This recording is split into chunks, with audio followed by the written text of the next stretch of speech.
একজন মানুষ ক্ষমতায় আসলে সে আমাকে জনগণের দিক না তাকাবার চাইতে তার টাকা পয়সা বলে কীভাবে সম্পদ হে করবে এইটার দিকেই সে মনোযোগী বেশি ছিল।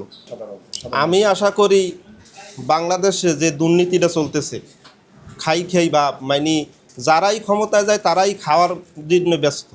আমি চাই এইভাবে কোনো সরকার না আসুক, যারা দেশের জন্য ভালো কিছু কাজ করবে তারা আসুক, নূতন কিছু আসুক। আমরাও মত এর দিকে, কারণ আমরা আওয়ামী লীগ বিএনপি সবই তো দেখলাম, আসলে আমাদের জনজীবনে আসলে তেমন কিছু আমরা উপকারিত হইতে পারি নাই।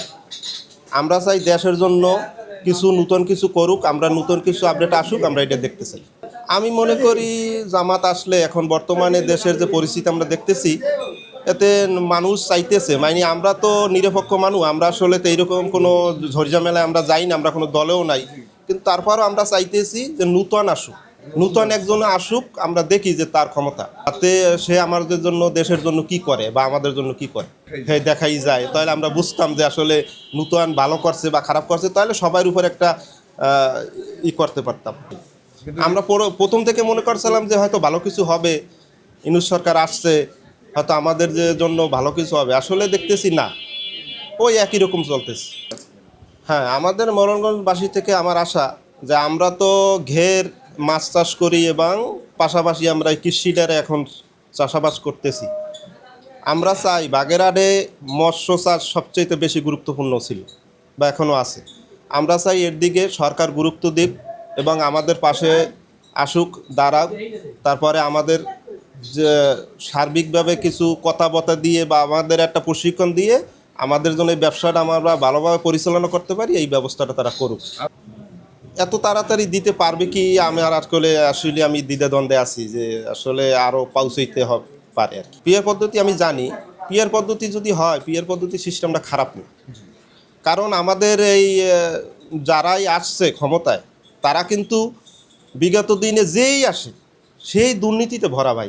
একজন মানুষ ক্ষমতায় আসলে সে আমাকে জনগণের দিক না তাকাবার চাইতে তার টাকা পয়সা বলে কীভাবে সম্পদ হে করবে এইটার দিকেই সে মনোযোগী বেশি ছিল।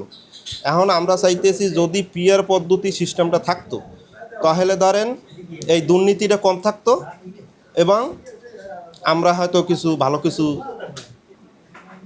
আসলে আমাদের জন্য নির্বাচন আসলে অনেক রকম আশার বাণী দেখায়, তার নির্বাচন হয়ে যাওয়ার পর আমরা আসলে তাকেও ছাওয়াও দেখতে পাইনি।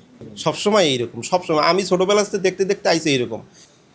আসলে সরকার তারাইছে ঠিক আছে, কিন্তু তারা যে আসলে এই অল্প সময়ের ভিত্তিতে যে তারা কিছু করতে পারবে আমি আসলে এবিল কিছু আশা করতে পারিনি।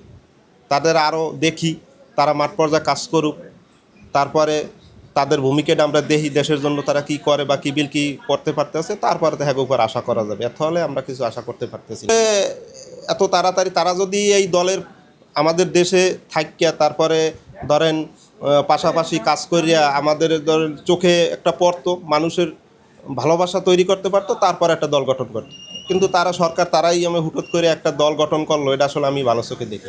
বর্তমানে বাংলাদেশে তারা একটা ফ্যাসিস্ট হিসেবে গণ্য হয়েছে। তারা এখন এই পর্যায়ে না এখন বর্তমানে এই যে নির্বাচনটা আসছে আমাদের সামনে, এইটাই না আসলে প্রশ্নবিদ্ধ হবে না। পরবর্তীতে দেখা যাবে যারা আছে বাংলাদেশ আমাদের যে কয়টা দল তারা নির্বাচনে আসুক, আসিয়া একটা সরকার আসুক, আসিয়া কাজ করুক, তার পরবর্তীতে আওয়ামী লীগ সংগঠিত হোক নূতন করে। আবার এই যে তাদের চিন্তাধারা ছিল এই চিন্তাধারা তারা পরিবর্তন করে আসুক।